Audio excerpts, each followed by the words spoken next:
Well, hello, everyone. Welcome to our session entitled The Operational C-Suite. With me today, I have Todd Ford, who is the CFO of Coupa Software. I'm Kourtney Gibson, President of Loop Capital Markets. And Todd, welcome in today. And I should probably have a birthday hat on. Congratulations on your IPO-versary. 4 years of taking Coupa Software public today, which is just a fantastic feat. So congratulations and welcome. No, thanks, Kourtney. In many respects, it seems like it was yesterday. In some respects, it feels like a lifetime ago.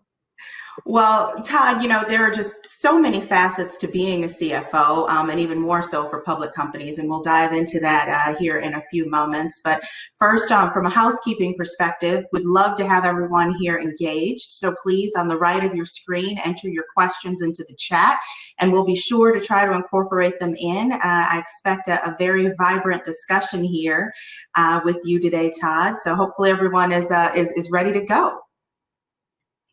So when you think about, Todd, the multiple areas that are really under your purview, such as scaling the business, technical accounting, managing Wall Street, digital transformation, there's so many areas really to cover and so many things under your purview, but how do you prioritize? It's a great question, and there are many kind of priorities and things that are coming at you on a daily basis. And at the highest level, and I think this is how most of us look at it, try to prioritize based upon what's going to create the most long-term shareholder value. And if you kind of double click on that, I almost look at it as a magic quadrant for CFOs. So you've got the past, right, which is the technical accounting, and that's kind of table stakes. You have to be able to do that. And then you also have the future, right, which is where are we going to invest in the business, skating to the puck, if you will. And then from a tops down, bottoms up, you've got the strategy, right? Where are we taking the business? What's the competitive landscape? Could be M&A. And then the bottoms up is more spreadsheet up, right? You're so in the details, and you really need to have a balance. And I think the best CFOs are, more bent on the operational side and strategic, but you still have to have the table stakes of technical accounting and then being able to understand the details. But not so much that you're in the details that you can't see the forest through the trees. So it's very much a balance, and it's something that you have to literally relook at on a daily basis, depending on where your business is at. Yeah, well, it's interesting. I mean, the role of the CFO has just evolved tremendously over the last few years in particular, with that huge focus, though, on operations. I mean, you have to have the core, right? You have to understand the numbers. You have to be able to analyze the numbers. But in several cases, I've seen really the CFO role morph and also hold that COO title as a Chief Operations Officer. What do you really think is kind of driving that shift right now? Yeah, it's been really interesting, being the old guy. When I started, CFO more about technical accounting and making sure you didn't have any restatements and that type of thing. And now I really think the best CFOs are COOs in disguise. And one of the roles of the CFOs obviously is the allocation of capital. And when you start looking at this broader picture of shareholder value, it's where to invest that incremental dollar into the business. And to do that, and also to even give guidance if you're a public company to Wall Street, you really need to understand all the key operating functions. And I always try to keep it simple, but in three main categories, kind of the lead to cash, marketing, sales, what's new business, customer success, what's after you close a deal, with respect to renewals, dollar-based, how do you expand, and make sure that customer is successful, which, by the way, is our core value at Coupa. The first core value is ensuring customer success. And then you have the new product introduction cycle, right? What are you doing from a new products? How are you bringing those to market, et cetera? And depending on the life cycle of your business, each, it could be week, it could be each month, it could be each quarter. You need to reallocate those investments. And in order to do that, as a CFO, as the steward of the company's capital, you really need to understand the operating functions within the business. And I think that's why you've seen the roles expand, as you noted, that many CFOs in large companies, CFO and president, CFO and COO, et cetera. And I really believe that what's happened over the past several decades is the CFO has really become the true business partner to the CEO. And if you're just a technical CFO, I think you're kind of behind where the world has evolved to. Well, I don't think it's by accident when you think about succession planning and what we've seen in the marketplace heretofore, right? You see a lot of CFOs end up in that CEO suite. But I think that pivotal point and the reason why that sometimes can work is because many of them do have that operational proficiency, which is so critical. Whether you're a public company or a private company like ours, I think, having that proficiency allows you to be more successful in managing the business, right? And being that partner to the CEO. So I think those are some great jewels that you're dropping on us here today, Todd, and helping to position folks, whether it's in their current role or future roles, to just be a value-added member of the team. But, we are living in some really unprecedented times right now, and you do see CFOs adapting to what is kind of this new world order. What do you kind of, attribute that to? And as you think about the times in which we're in right now, how are you navigating those? And what are you seeing with your peers across the street and across tech in general? Yeah, as you can imagine, there's a lot of conversations happening amongst CFOs, and when March hit, it was very disruptive and deer in the headlights. And I think what you saw was a lot of people step back and take inventory. What does this mean to my business? And it's very, I liken it to Maslow's hierarchy with people and businesses. The first thing you want to do is lead, right? And make sure that your organization is stable. So the first thing to creating shareholder value is to not destroy any. And for many companies, that meant making very difficult decisions, maybe changing strategies, maybe reducing expenses. But I think the very first thing was really to step up and say, hey, as a business, here's where we're at, communicating with employees, being transparent and authentic, and letting them know that here's where we're at, so that they can say, okay, my job is safe, right? And a lot of people won't say that, but that's where a lot of people's minds do. And then from there, you can go back to running businesses. And that's kind of what we've seen is, people have been, okay, all right, this was a big, huge change. I'm adapting to whether it's work at home, how I interact with my teams, but I still need to do my job and continue to build the business. And the first part of it is very similar to Hippocratic Oath with doctors, right? So once again, do no damage. And in Coupa's world, that helping companies make sure their supply chain doesn't go up, doesn't go down, making sure that they can continue to deliver products, et cetera. And then from there, it's how do we continue to drive business? And one of the areas we've been focused and fortunate, frankly, is that we help businesses reduce spend and optimize their spend, and that's actually something they can control in today's environment. So it's kind of the regrouping, resetting the strategy, adapting to the new normal, making sure people understand where they fit in the business and that their jobs are safe, so they can focus on running the business. And then, in areas where you continue to drive shareholder value. But it's definitely been a shock to the system for most of us. And, even now, what I worry about beyond financial type of things is just the health of the employees, right? People are isolated now. And, I think it was kind of a new thing, right? When it first started, people were doing, wine tastings or, events where they brought their team together. And I think worn off. So really to make sure that you're staying engaged with your team and, keeping them motivated. Well, it's really interesting. I mean, we're all kind of navigating this from the C-suite and beyond the C-suite, right? But I think there's a couple of things that really resonated with what you mentioned, and one of them, if I could kind of encapsulate it in one word, is really resiliency, right? And as we think about how, as a people, as a nation, that we remain resilient, and as companies, we remain resilient, and as we emerge out of this on the other side, which I've talked about, and I know that we've talked about it, we will emerge out of this, but dig into a little bit more kind of that resiliency as you talk about it, and whether that be from your seat, whether that be kind of via the human resource component of it, and partnering with our chief human resource officers out there.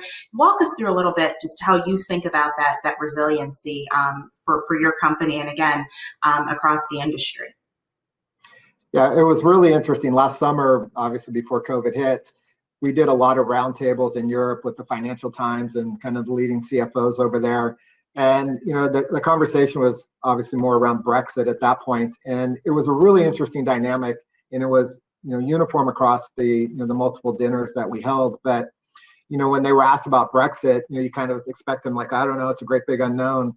But they basically said, no, we're actually viewing this as a platform for us to go back into our business, batten down the hatches, and how do we come out of this more resilient?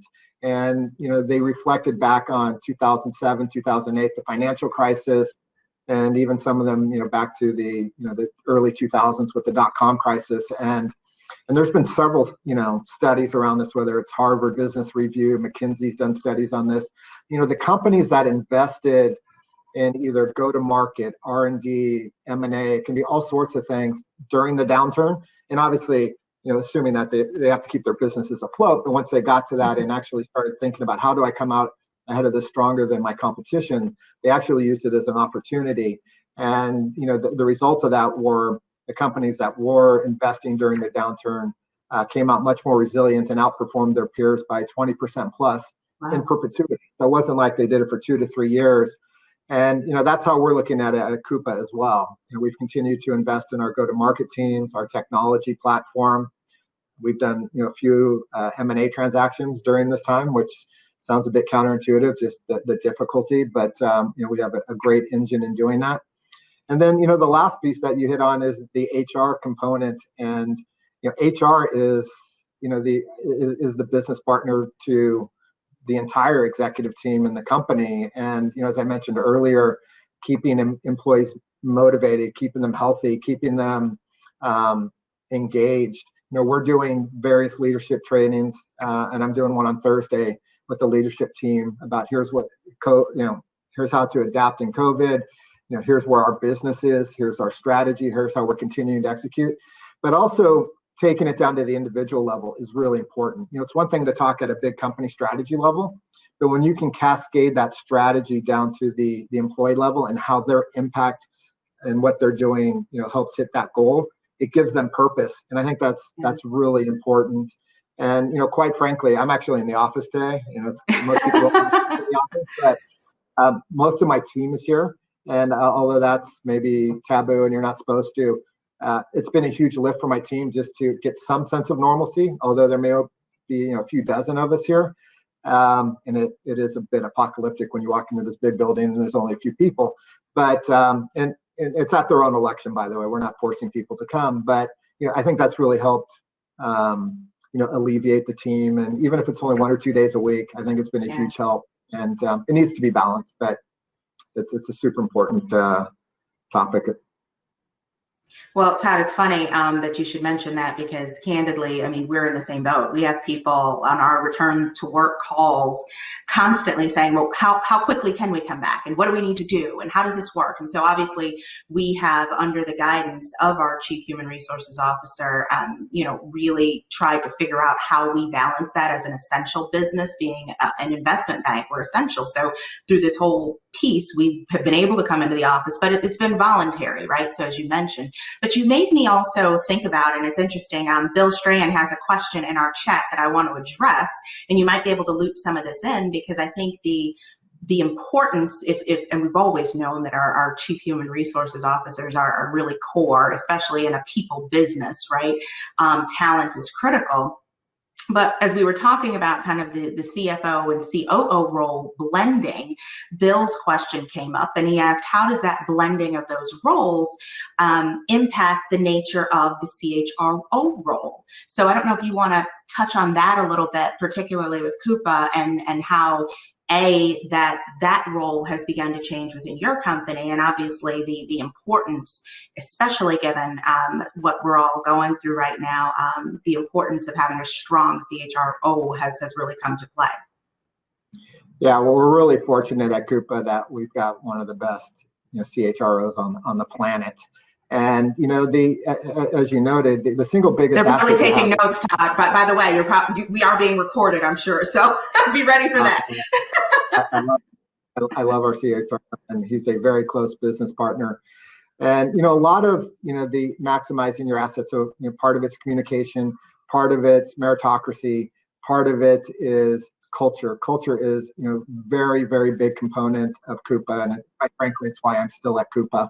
And, we have things like Coupa colors, different people respond to different things. Some people are more creative, some are more technical. And, how do you blend those people together to optimize and, really put the right incentives together? I mean, cash and compensation is super important, but, I think it's really important when you're investing in people's careers and you're giving them career paths and giving them opportunity.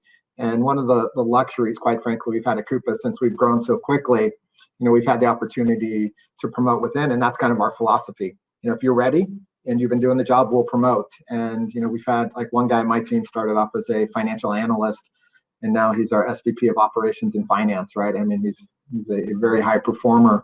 So I think it's, building culture, it's investing in your people, and it's being transparent and authentic. And I think that's one of the words I'll take from Coupa. It's a very authentic culture.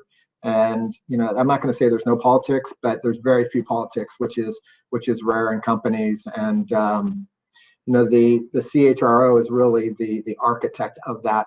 And I think we've done some very, forward-leaning things with respect to how we manage our people and our culture and, our incentive programs around that as well, which is, meritocratic from an advancement perspective as well. Well, it's interesting, right? So you have the people component, and regardless of being a tech company or being an actual HR services company, people are at the center, I think, of everything that we all do. But I want to shift gears just a bit, right, from kind of the C-suite side of things to how it is that from a tech perspective, Coupa is handling things. You guys have really been front and center around kind of digital transformation and the like. And I really want to think about how it is we can kind of be helpful given what Coupa's done and what you've done, Todd, from the CFO seat around digital transformation. How does the CFO really play into that, right? And how have you guys done it? And what, again, jewels can you provide our audience here today on how to really help bring their companies along from the CFO seat in this digitally transforming world? I mean, it's clear that if you're not digitally transforming your business, you're going to be at a competitive disadvantage long term, and your competition is going to leapfrog you. That's a given. You're going to eat your lunch. Yeah, we eat our own dog food. What I've seen is, and I think it's natural, right? The first part where people have invested is, keeping their business going, right? So the first, obviously, you saw the work from home, whether it's the collaboration tools, whether it's digital signatures. So that was the first thing. So, okay, the new world order, I got to make sure that I can keep my employees productive. So that was an obvious first step, and I think everybody has done that. The next one, which was maybe a very close second, or if not equal, is keeping your company afloat, right? So in the technology world, that's been the DevOps, the delivery. Maybe it's the security, new protocols that are necessary and working from home. And then I would say what I've seen is the next layer is the application stack. And, that's where Coupa plays. And, from how do you continue to streamline your business operations. And I think where we've been fortunate, as I mentioned earlier, is that, Coupa plays in the part of the application tier where people can actually impact their business. Spend is something you can control in today's environment. In some other areas, it's harder. And every company, I would say, is in a different spot in their digital transformation.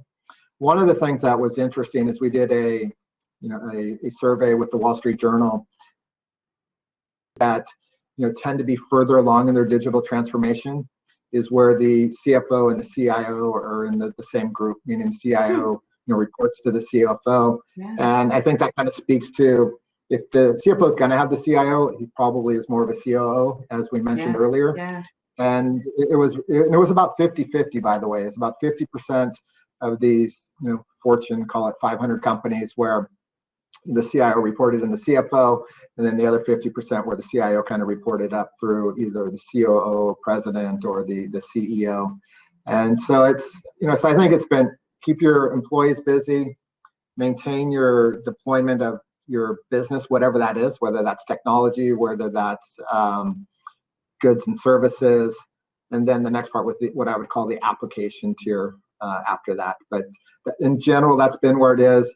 Some other, other areas where you see some anomalies is where people have some regulatory issues where, they've gotten some requirements that in order to keep their business going, they've had to address some regulatory issues. But in general, that's kind of the prioritization that I've seen. And obviously not one size fits all, but from a general perspective, that's what I've seen.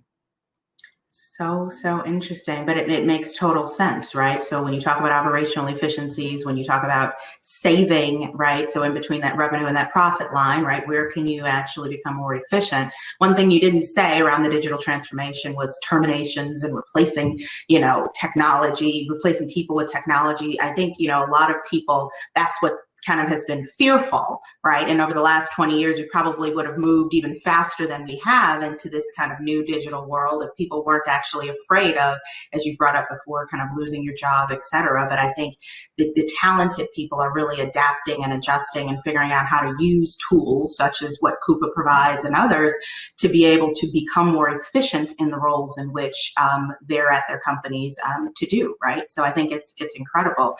But I'm going to make it a little fun here, and hopefully if I don't, throw you off a little bit here. But as we talk about, what we're doing today, right? And the digital transformation or the CFO morphing, what would you have told Todd Ford 20 years ago, right? What, if you could talk to Todd, when you were 10, right? You caught that, right? When you were 10, 20 years ago. I wish I was only 30. What would you have told? No problem. What would you have told yourself back then to kind of have improved on the Todd that is today? So I started my career in public accounting with Arthur Anderson, which is no longer here. So now you know how old I am, and also worked at EY.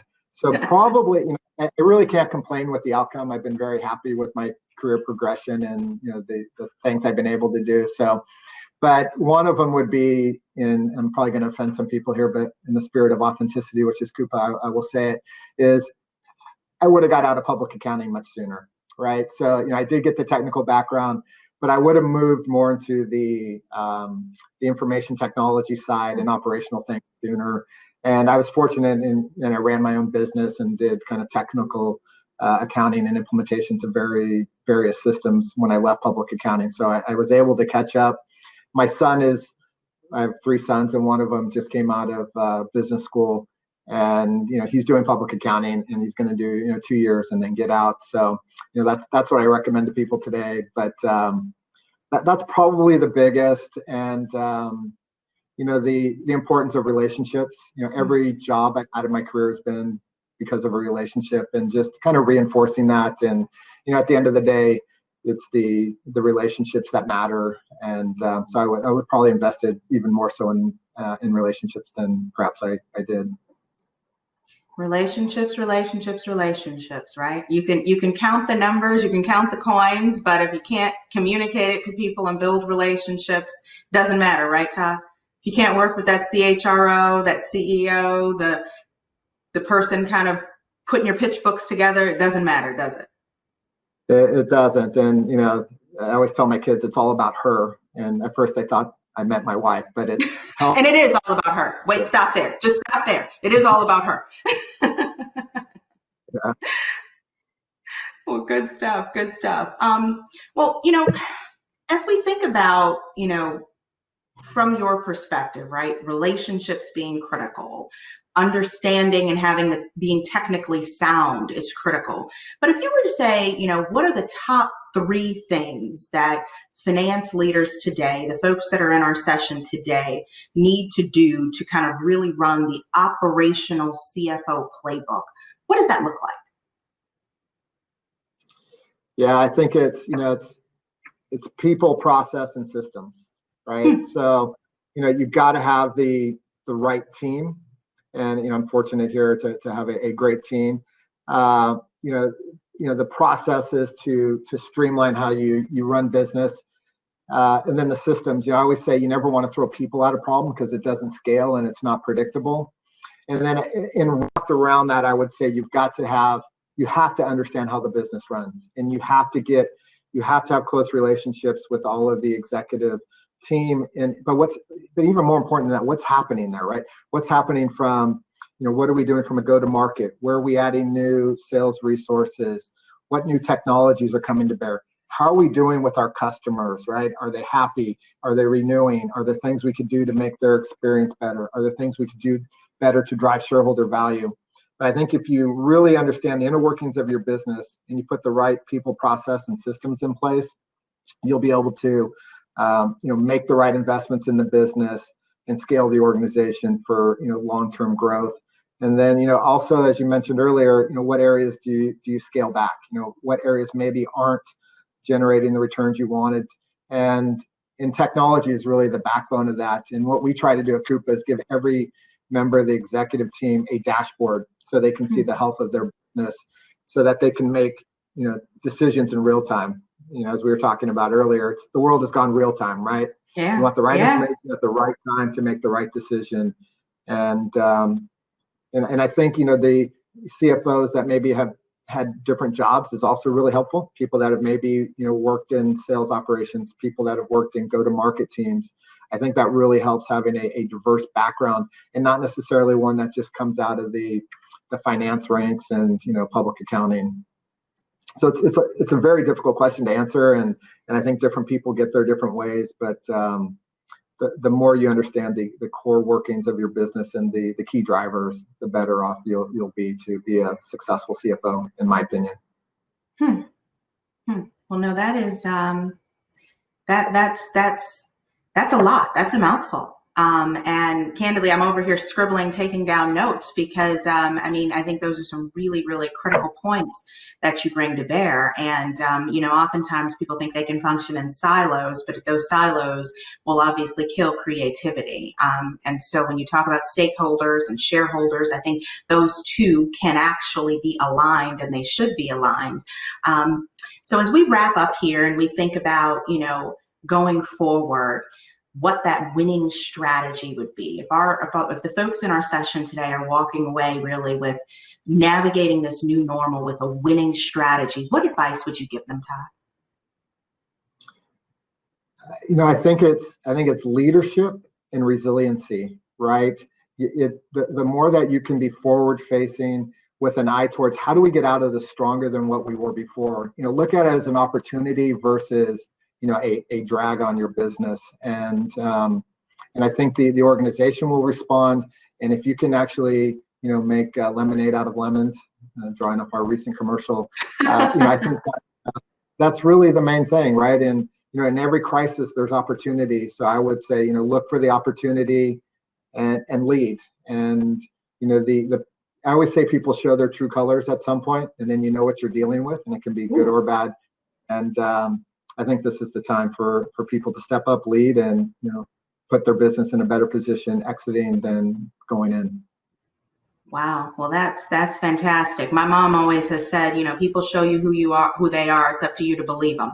And for you, it's up to you to believe them and allow them to lead or move on. So, Todd, I can't thank you enough. This has been an incredibly enlightening conversation, and a lot of again, I call them gems, I call them jewels that you've provided to this audience today. And Coupa Software is incredibly fortunate to have you. We're lucky to have you here. So thanks again for your time today. And for all those that are in the session, thank you so much for joining us. Please click, I think the stage button is on your left to return back to the main stage. So thanks again, everyone. Thanks, Kourtney. Great job. Thanks.